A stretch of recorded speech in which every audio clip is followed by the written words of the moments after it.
بسم اللہ الرحمن الرحیم۔ السلام علیکم بچوں، بیٹا کیسے ہیں آپ؟ امید ہے اللہ تعالیٰ کے فضل و کرم سے آپ خیریت سے ہوں گے۔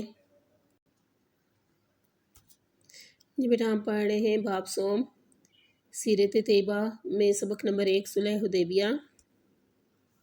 بیٹا مسلمان جب سے ہجرت کر کے مدینہ منورہ آئے تھے وہ کعبۃ اللہ کی زیارت کو نہ جا سکے تھے۔ ان کے دل طواف کعبہ کے لیے بے قرار تھے۔ حضور اکرم صلی اللہ علیہ وآلہ وسلم کا بھی ایسا ہی حال تھا۔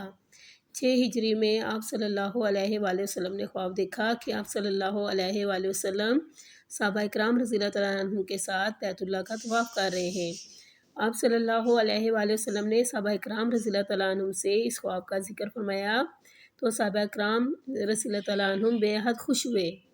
انہوں نے اسے غیبی اشارہ سمجھا اور سفر مکہ کی تیاریاں شروع کر دیں۔ جی بیٹا، آج ہم پڑھیں گے مکہ کی طرف روانگی۔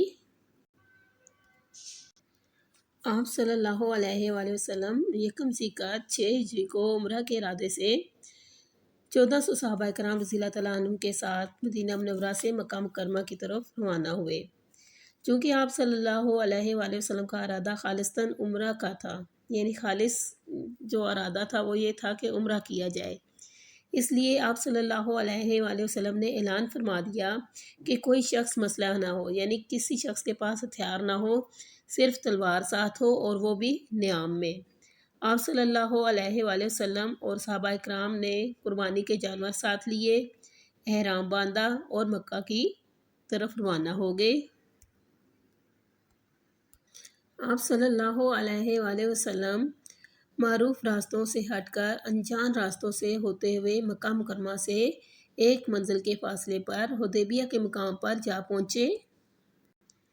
نبی کریم صلی اللہ علیہ وآلہ وسلم نے ذوالحلیفہ کے مقام پر پڑاؤ ڈالا۔ یہاں سے آپ صلی اللہ علیہ وآلہ وسلم نے حضرت بشیر بن سفیان رضی اللہ تعالیٰ عنہ کو حالات کا جائزہ لینے کے لیے بھیجا۔ انہوں نے واپس آ کر یہ اطلاع دی کہ کفار مکہ جنگ کی تیاریاں کر رہے ہیں۔ آپ صلی اللہ علیہ وآلہ وسلم نے جنگ سے بچنے کی ہر ممکن کوشش کی اور وہ راستہ چھوڑ کر پہاڑوں سے گزرتے ہوئے حدیبیہ کے مقام پر پڑاؤ ڈالا۔ یہ مقام مکہ سے 9 میل کے فاصلے پر تھا۔ جی بیٹا، ایکسرسائز سے ہم نے کوسچن نمبر 6 کیا۔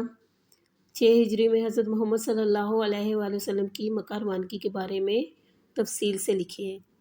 بیٹا اب ہم اس میں موجود جو مختصر سوالات ہیں وہ کریں گے۔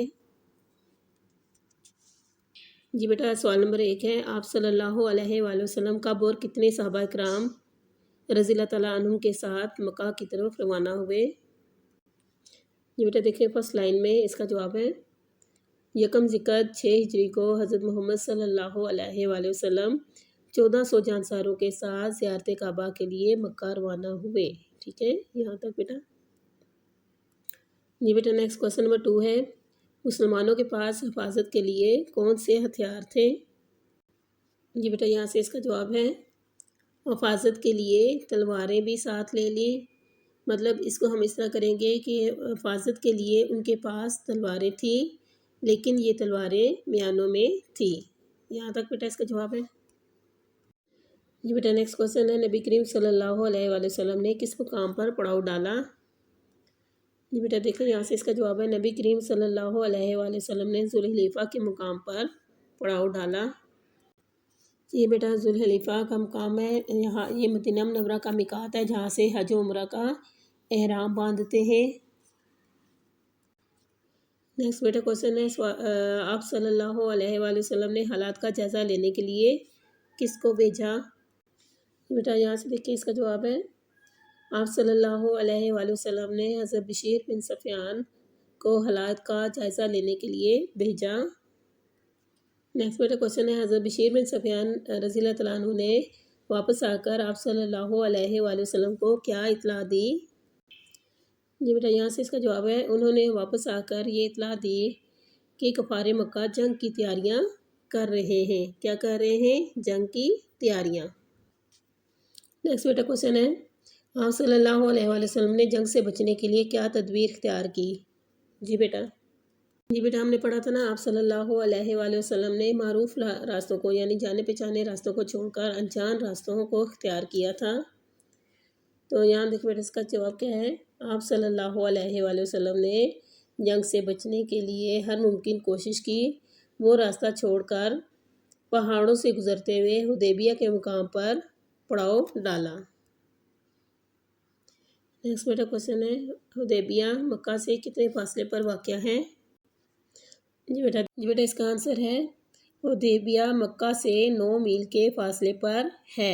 بیٹا کوشچن میں ہے نا تو ہے لکھنا ہے، یہ تھا کاٹ کے آپ نے اس کی جگہ ہے لکھنا ہے، ٹھیک ہے جی بیٹا۔ آج ہم نے کوشچن نمبر 6 کیا، مکہ کی طرف روانگی، پلس ہم نے سوالات کے مختصر جوابات کیے۔ یہ بیٹا آپ نے اچھے طریقے سے یاد کرنے ہیں۔ اللہ حافظ۔